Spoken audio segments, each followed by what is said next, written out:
30 secondes. On va couper les portables, tout le monde, hein. Au moins couper les sonneries. Pas... Vous avez coupé la console, hein. Oui, bah oui. C'est normal. Donc à 15h pile, c'est la virgule qui part et le tapis qui s'enchaîne.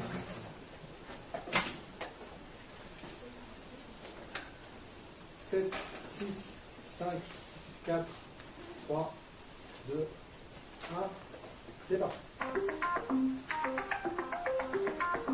Les états numériques, l'émission, les décortiques, les états numériques, l'émission, décortiques, les tics. Bonjour, les états numériques, c'est votre nouvelle émission hebdomadaire sur le web. Nous allons chaque mardi à 15h avec Chantal. Bonjour Chantal. Bonjour Yoann. Nous allons aborder ensemble pendant une petite demi-heure cette révolution numérique dans laquelle nous vivons et surtout celle où les ados sont très exposés. Smartphone, Facebook, Twitter, tablette tactile et tous ces nouveaux outils, quelle place occupent-ils dans la vie de nos chers ados? Le numérique, un ami ou un ennemi? Nous tenterons de répondre à toutes ces interrogations à travers les sujets et chroniques préparés par nos experts. Enfin, nous accueillerons en plateau notre premier invité de la saison, Julien, technicien Radio France. Son témoignage permettra de découvrir les évolutions d'un grand média qu'est la radio. Je n'invente rien si je vous dis que les jeunes sont séduits par la culture numérique. Comme le dit si bien Pascal Lardelier, auteur du Pouce et la souris, cette culture est ludique, elle utilise des technologies personnalisées, le téléphone et l'ordinateur devenant des espaces intimes. Elle requiert l'usage de petites machines qui tiennent de l'animal domestique, avec ces téléphones qui suivent leurs propriétaires partout. Elle peut permettre une économie financière par rapport au téléphone avec les chats et SMS, et une économie relationnelle où maintenant on se libère de toute contrainte de politesse ou de civilité. Elle relève même parfois de pratiques illégales avec les téléchargements de films ou de musique. Comment nos ados perçoivent-ils cette pratique de leurs outils numériques? Quelques éléments de réponse avec ce sujet d'Anne-Karine, Anne-Sophie et Bruno. Nous nous trouvons aujourd'hui au cœur du lycée professionnel Pablo-Picasso. La souris, c'est le moment de connecter les portables de sortir des poches. C'est l'occasion pour nous de questionner les élèves sur leur pratique des outils numériques. Un portable et Moi personnellement je prends beaucoup de temps sur ça donc oui. on envoie beaucoup de SMS.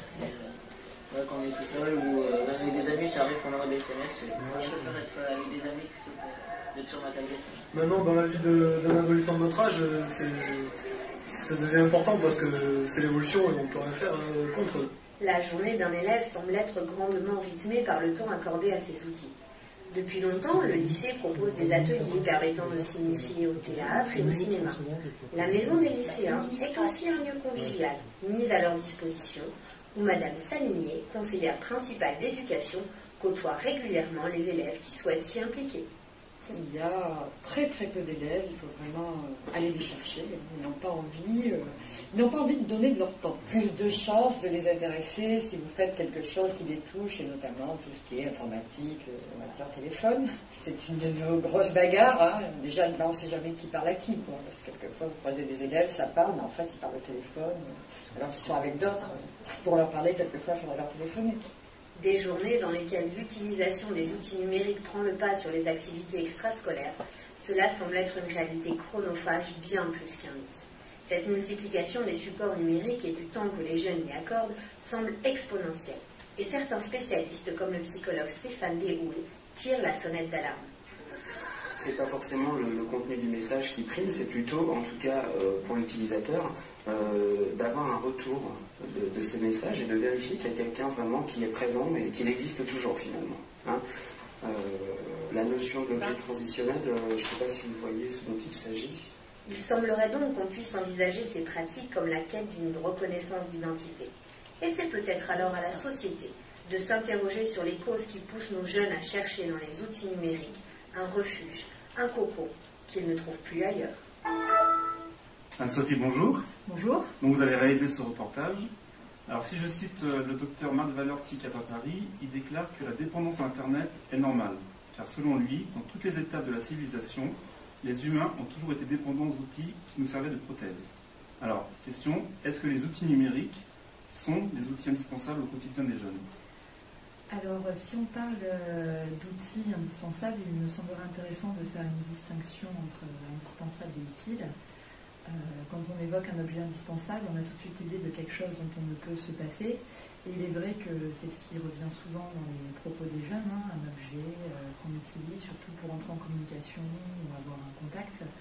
Mais pour autant, ils énoncent quand même qu'ils ne sont pas prêts à sacrifier leurs activités du quotidien au profit de ces outils. Donc il semblerait intéressant de parler plutôt d'un outil utile, bien plus qu'indispensable. Merci Anne-Sophie.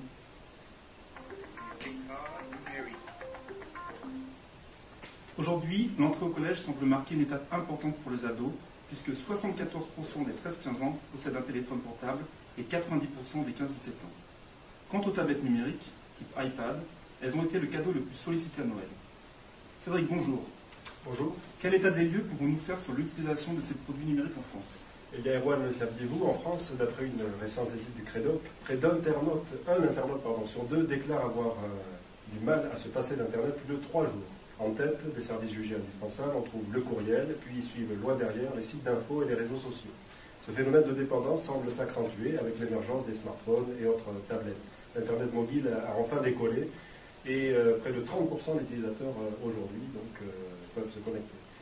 À quand des centres de désintoxication spécialisés dans les cyberaddictions? On se pose la question. Mais comment faisions-nous avant? Il y a à peine 15 ans, seuls 20% des Français possédaient un ordinateur, moins de 5% un accès à Internet ou un téléphone mobile. Dans l'histoire des biens de consommation, les TIC occupent une place privilégiée. Leur adoption par la société française a été extrêmement rapide, bien plus vite que ce ne fut le cas pour l'automobile ou bien la télévision. Je communique, donc je suis. À l'heure de l'hypercommunication, ces nouvelles pratiques ne nourrissent-elles pas essentiellement notre ego? Prisonnier de la toile, le lien social physique en est-il bouleversé? La question reste posée. Merci Cédric. Nous avons déjà parlé du taux élevé d'ados à posséder un portable dès l'âge de 11 ans. Près d'un de ces enfants sur deux dort avec son téléphone sous l'oreiller. Peut-on parler d'une addiction? Ingrid, bonjour. Bonjour. Vous avez interrogé une lycéenne à travers ses propos. Alors, était-ce une élève parmi tant d'autres ou bien un cas isolé face à l'utilisation de ce portable? Après avoir discuté avec plusieurs lycéennes, le témoignage de Marion nous a semblé bien représentatif et reflète une réalité quotidienne. Petite anecdote, lors du reportage, son téléphone a été confisqué et dormait bien tranquillement dans un tiroir de l'administration. Donc nous avons trouvé que c'était un petit clin d'œil sur comment une lycéenne vit son portable et que cela a été le cas de beaucoup de lycéennes et de lycéens. Merci. On écoute votre interview. Bonjour Marion. Tu es lycéenne à Périgueux et nous avons quelques questions à te poser sur l'utilisation du portable. Quelles sont les principales utilisations que tu as faites? J'utilise principalement mon téléphone pour appeler, pour envoyer des messages et surtout pour Facebook. D'accord. Est-ce qu'il y en a une que tu pratiques plus que les autres au quotidien? Oui, j'appelle beaucoup. Donc entre les appels, les textos, Facebook, est-ce que tu peux nous estimer le temps passé sur ton téléphone? À peu près 4 heures ou 5 heures. Est-ce qu'il y a une différence entre le fait que tu sois au lycée et que tu sois en vacances en termes d'utilisation? Oui, j'appelle un peu moins, mais j'envoie peut-être autant de messages. Du portable, est-ce que tu as un ou deux portables d'ailleurs? J'en ai 2, mais avec une seule carte SIM. Ça permet des subterfuges en termes de, je sais pas, c'est quelle est l'utilité d'avoir 2 portables? Quand je me le fais prendre par les profs, je prends la carte SIM et je prends l'autre portable. Est-ce que c'est quelque chose de vital pour toi, un portable? Je dirais pas ça comme vital, mais c'est utile au quotidien. C'est pour les amis, pour les copains, pour la famille, pour donner des nouvelles. Quels sont les plaisirs que le portable t'apporte? Avoir des nouvelles des uns et des autres, ou savoir quoi faire dans l'après-midi avec des amis ou des copains. Voilà, mon copain. Est-ce que tu conçois par exemple une journée sans portable? Non. Le piège de l'addiction, est-ce que tu pourrais peut-être être victime d'addiction au portable?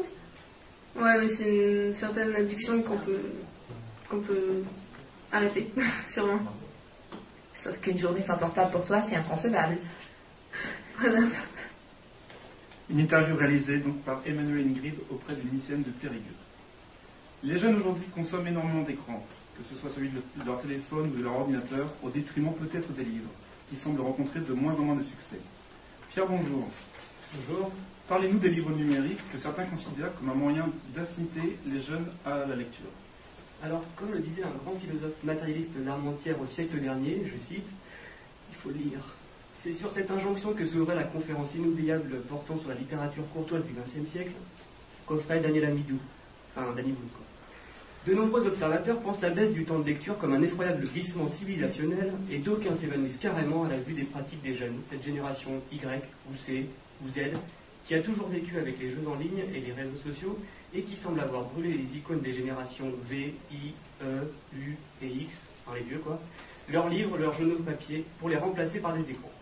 Notez que nommer une génération jugée quasi illettrée par le biais d'une lettre ne manque pas de sel. Or, si moins de 10% de la population de plus de 15 ans a déjà lu un livre numérique, près des 2 tiers des Français en ont déjà entendu parler, et beaucoup considèrent les éditeurs de ces livres comme des preux-chevaliers du XXIe siècle, croisant le fer contre le spectre de l'illettrisme des jeunes. Mais qu'est-ce qu'un livre numérique? Il y en a de 2 sortes. Les applications qui se rapprochent davantage d'un CD-ROM du millénaire dernier, et les e-books, c'est-à-dire des fichiers imitant le livre au niveau du feuilletage, du mode de lecture, mais qui l'enrichissent d'une réalité virtuelle. Alors pour nos collégiens et nos lycéens, les avantages sont nombreux. D'abord, le mal de dos dû à un cartable de 4 tonnes disparaît. La lecture du livre recommandé par le prof de français devient possible au dernier moment, y compris dans les longs véhicules avec chauffeur que l'on appelle des bus ou des cars. Trouver les annales du bac épuisées depuis 1932 qu'utilise encore le prof de maths pour construire ses devoirs devient un jeu d'enfant et devient également plus facile de flirter en invitant un copain ou une copine à travailler chez soi sur un exposé de philosophie. Et tu viens travailler chez moi? J'ai téléchargé gratuitement et légalement l'intégrale de Pascal sur le livre pour tous.fr et elle tient carrément dans le premier tiroir de mon bureau. T'as des livres de Pascal, toi? Bah non, de Turbo Pascal, celui qui fait des logiciels. Mais revenons à notre question initiale. Le livre numérique incite-t-il les jeunes à lire davantage? Au dernier salon du livre de Paris et du prix Goncourt des lycéens, Linda, une lycéenne qui aime le livre, parce que ça existe encore, affirmait: franchement, je ne suis pas vraiment convaincu. Pour ceux qui n'aiment pas lire, cela peut être une bonne introduction car c'est à la mode, mais rien n'est moins sûr, conclut la jeune fille. Alors le livre numérique est-il la solution? Il faudra déjà être sûr que les jeunes lisent moins. Parce qu'en effet, le sociologue Bernard Lahire souligne qu'ils ne lisent peut-être pas moins, mais qu'ils lisent différemment, des textes différents, ce qui pose là un autre problème. En outre, apporter une réponse technique à un problème culturel n'est jamais la panacée, et ce d'autant moins que les livres numériques, souvent vantés pour leur interactivité, sont aussi appelés des e-pubs. Ce qui rappelle que derrière ce marché, qui aurait le double avantage d'être vertueux et d'avoir un taux de croissance chinois à faire pâlir dans n'importe quel ministre des Finances de l'Union européenne, se cache avant tout un moyen d'atteindre un jeune consommateur potentiel à fidéliser. Merci Pierre, et à la semaine prochaine pour un nouveau billet. Alors vous connaissez sûrement le meilleur ami de votre enfant, il a déjà amené à la maison 3 ou 4 copains, mais savez-vous qu'en fait, les amis de nos ados se comptent en centaines? Écoutez ce micro-trottoir réalisé par Véronique et Christine. L'ami pour moi sur Facebook, c'est quelqu'un qui va savoir quelque chose sur ma vie privée, je vais pouvoir partager des liens ou des photos avec lui. C'est une personne qu'on connaît et ça permet soit de garder un contact avec des vraies personnes. C'est virtuel, donc si c'est des gens qu'on a rencontrés sur Internet, après on ne les connaît pas vraiment, on ne peut pas connaître leur personnalité, leur caractère et tout ça. Quelle différence fais-tu justement entre un ami que tu as sur Facebook et un ami Donc l'amitié dans la réalité, c'est pas la même chose que sur Facebook, car sur Facebook on a des amis virtuels, c'est plus des connaissances que dans la réalité. Des interviews des collègues. En ami dans la réalité, je sais que je pourrais compter sur lui, l'appeler qu'il l'a présent n'importe quand pour moi. Tandis qu'un ami sur Facebook, je sais très bien qu'il ne sera pas là et que voilà, que c'est un ami sur Facebook, c'est une connaissance, c'est pas un ami. C'est marqué ami sur Facebook, mais c'est plus connaissance qu'il faut marquer. Ça dépend de l'ami. Si c'est un ami que je connais personnellement bien, ou que je connais vaguement comme ça d'une soirée ou autre, on pourra partager différentes choses. Un ami d'un vie réelle, c'est quelqu'un sur qui on peut vraiment compter, qui sera là quand j'ai des soucis ou quelque chose. Un ami sur Facebook, c'est pour discuter ou pour garder le contact. Il faut l'avoir rencontré et vécu des choses avec pour que ça soit une amitié sincère. Combien tu as d'amis sur Facebook 300, 400. Des vrais amis, une vingtaine, pas plus. C'est mieux d'avoir un ami dans la vie réelle que d'avoir un ami sur Facebook. Alors, Christine, bonjour. Bonjour. Donc, vous avez interviewé ces jeunes qui parlent jusqu'à 300 amis. Mais apparemment, ils semblent quand même tout de même faire la différence entre leurs amis réels et leurs amis virtuels, qui sont beaucoup plus nombreux. Oui, tout à fait. En fait, nous avons été agréablement surprises par les réponses des jeunes qui gardent toute leur lucidité quant à la notion d'amitié sur Facebook. En fait, leurs amis virtuels sont leurs amis virtuels. Pour eux, une véritable amitié se construit au quotidien et au contact de l'autre, surtout. Merci Christine. Je vous propose une petite pause musicale. On va écouter Guillot, un extrait de son album Prenez-moi. Le titre, c'est dans l'air.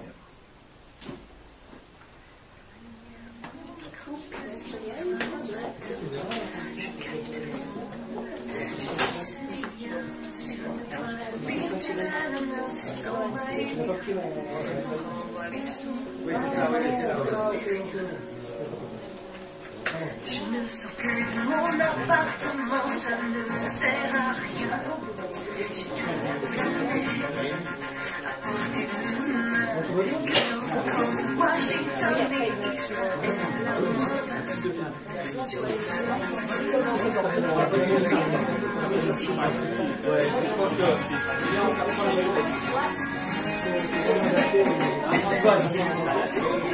Françoise, ce qu'on va faire par un interview de Julien. À 2 minutes 50, je te ferai les ciseaux. Alors après là, il y a 3 minutes. 10 minutes de temps. D'accord ?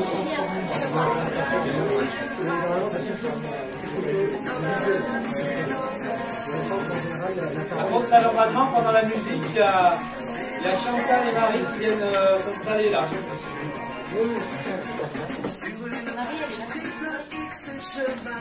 Non, c'est Marie, oui, non, ça. C'est juste. Ah oui, je ça, elle est là, attends pour moi. Oui, d'accord, Marie, oui, d'accord, donc ça. Non,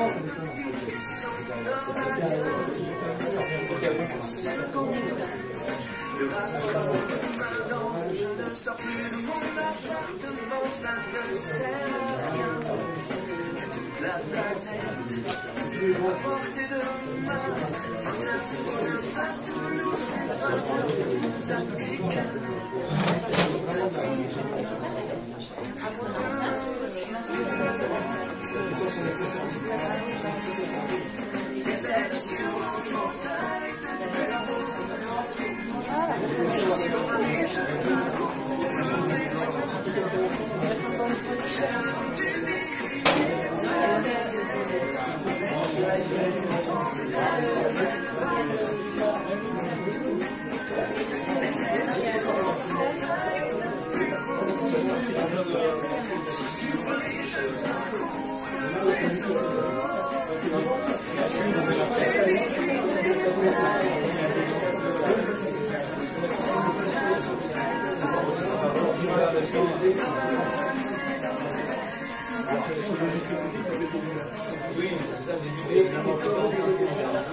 Attention.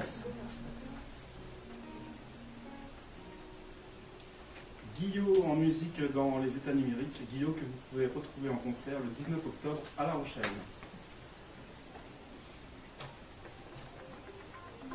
Les états numériques, l'émission décortique décortique. Les états numériques, l'émission décortique. Presque 15h19. Chantal, c'est peut-être l'heure de retrouver notre invité. Tout à fait. Alors, une manière de comprendre la place du numérique pour les uns, il envahit effectivement notre univers, pour les autres, c'est un renfort. On a parlé de tisser justement le lien social. Qu'en est-il du média radio? Avec actuellement plus de 43 millions d'auditeurs quotidiens, la radio n'aura jamais été aussi écoutée que cette année d'ailleurs. Ce qui indique un regain d'écoute, et d'après Médiamétrie, il y l'offre numérique, téléphone, ordinateur, rassemble désormais plus de 4,6 millions d'auditeurs. Alors, est-ce un effet de mode? Quelles sont les perspectives? Est-ce qu'elles vont durer? Peut-on envisager pour la radio numérique? Avec nous, donc, en direct, Julien Collat. Bonjour. Bonjour. Merci de m'accueillir. D'accord. Technicien Radio France pour répondre à quelques questions. Alors, Julien, pour nos auditeurs, vous travaillez donc à Radio France.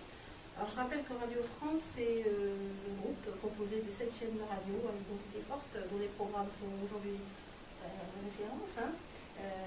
France Inter, France Bleu d'ailleurs, FIP, entre autres. Alors, Julien, pouvez-vous un peu nous parler de votre profession? Vous travaillez d'ailleurs à France Bleu, je crois. Oui, je travaille donc dans une des radios locales du réseau France Bleu, qui en compte 44 en tout, donc qui est le réseau de radio locales du service public. Et voilà, donc dans chaque radio locale, on est des petites équipes avec trois métiers importants, différents. Donc la technique, c'est mon métier, donc les techniciens sont ceux qui sont derrière la console et qui sont occupés à gérer le son, donc pas du tout de ce côté-là du micro habituellement, contrairement aux animateurs qui font ce que le travail que vous faites très bien. Et puis les journalistes qui ont un gros travail sur le terrain pour aller collecter les infos, les mettre en forme et puis présenter les bulletins d'information, avec des équipes administratives aussi, l'accueil du public, et puis tout le travail d'administration qui est utile pour ces petites entreprises de radio locale. Alors, on va s'intéresser davantage à votre métier. Alors, en quoi consistent justement les tâches menées dans une radio, l'émission que vous avez en charge? Alors, ce qui est peut-être plus facile à comprendre encore que la radio a l'avantage d'avoir une petite part de mystère, c'est que le gros travail, c'est le travail quotidien d'antenne, donc les programmes que vous entendez toute la journée, où là, l'équipe est constituée d'un technicien qui est derrière sa console et qui doit gérer toutes les sources sonores, les mettre en forme, faire en sorte qu'elles soient de qualité, qu'elles aillent bien ensemble. Et puis l'animateur, qui est de l'autre côté du micro, avec lequel on travaille en permanence, qui est en charge de l'organisation et la présentation des émissions et évidemment les interventions des journalistes qui viennent plus ponctuellement pour ces rendez-vous d'information. Voilà. Le travail technique, c'est cette partie-là qui est la plus visible. Après, il y a une partie qui est aussi importante, qui est un travail de production, où on élabore des produits qui sont un petit peu plus soignés, qui nécessitent de travailler plus finement. Donc on utilise un ordinateur multipiste pour ça, on conçoit des habillages d'antenne, des publicités, même si on est sur le service public, on n'a pas de publicité commerciale, mais des publicités au moins pour nos propres émissions. Et après, ça peut être des tables rondes, des émissions enregistrées donc dans un studio plus important. Voilà. Après, il y a une autre partie, pour aller vite, qui fait que nous arrive d'aller sur le terrain aussi, de monter le genre de studio qu'on a ici, par exemple, et d'aller à la rencontre de notre public avec un studio mobile. Et voilà, puis après, des petites prises de son, c'est un travail un petit peu plus exceptionnel, mais qui fonctionne aussi, qu'on aime bien faire. Alors, si on revient au numérique, finalement, il vous a simplifié la vie ou pas? Au contraire, constitue une charge dans le temps, notamment, puisque vous y êtes depuis quelques années? Oui, c'est ça, c'est que maintenant, alors moi je suis encore d'une génération qui peut parler de l'époque d'avant, parce que j'ai connu l'analogique et l'arrivée du numérique, et donc ça a été un bouleversement, une révolution, évidemment. Pour essayer d'expliquer concrètement, on travaillait sur des bandes magnétiques qu'on touchait de nos propres mains, qu'on montait avec des ciseaux, des petits bouts de scotch. Pour les reportages, on travaillait beaucoup avec ces bandes magnétiques-là. Évidemment, l'ordinateur est arrivé, il nous a certainement simplifié un petit peu la tâche. On touche un petit peu moins à la matière, puisqu'on a plus ce contact physique. Mais il nous permet d'avoir aujourd'hui des émissions beaucoup plus élaborées et beaucoup plus ambitieuses, puisque on n'a pas de limitation sur le matériau contenu. On peut faire des émissions plus complexes. Alors pour vous, justement, qui travaillez dans la radio, juste une dernière chose, la TNT, c'est pas quoi? La RNT, je veux dire, vu que la TNT, la RNT, c'est difficile à dire, parce que c'est un processus qui est lancé depuis très longtemps, qui se heurte à deux grosses difficultés. La première, c'est l'investissement nécessaire pour les radios, qui est très lourd. Et les radios n'ont pas beaucoup d'argent actuellement à consacrer à ça. Et la seconde chose, c'est l'équipement des ménages. Chaque personne quasiment a 2, 3, 4 postes de radio. Il faudrait les changer tous. Et ça, c'est quelque chose qui est très compliqué. C'est une vraie révolution à faire pour tout le monde, et dans sa voiture et dans sa salle de bain. Ça paraît difficile. D'accord, merci. Merci, avec plaisir. Alors, merci vraiment, Julien.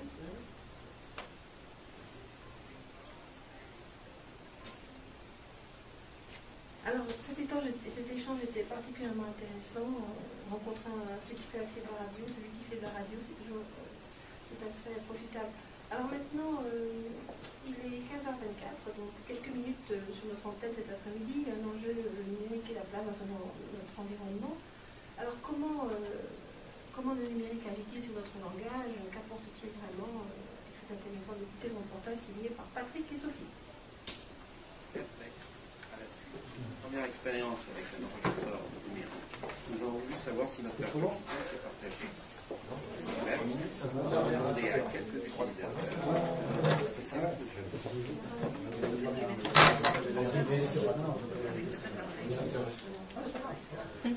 Bon alors, de ce que j'ai compris, alors cet appareil qui enregistre le son, hein, donc dans un premier temps il faut l'allumer. Donc il faut pousser un bouton, le bouton on, off. Alors tout d'abord, il faut le tourner légèrement sur la gauche, accélérer le bouton on. Voilà, donc il faut attendre toujours. Il ne faut pas être pressé. Now loading, c'est en anglais. Donc c'est très long. Parce que le now loading, il n'est pas rapide. Now loading. Il est pas rapide. Hein.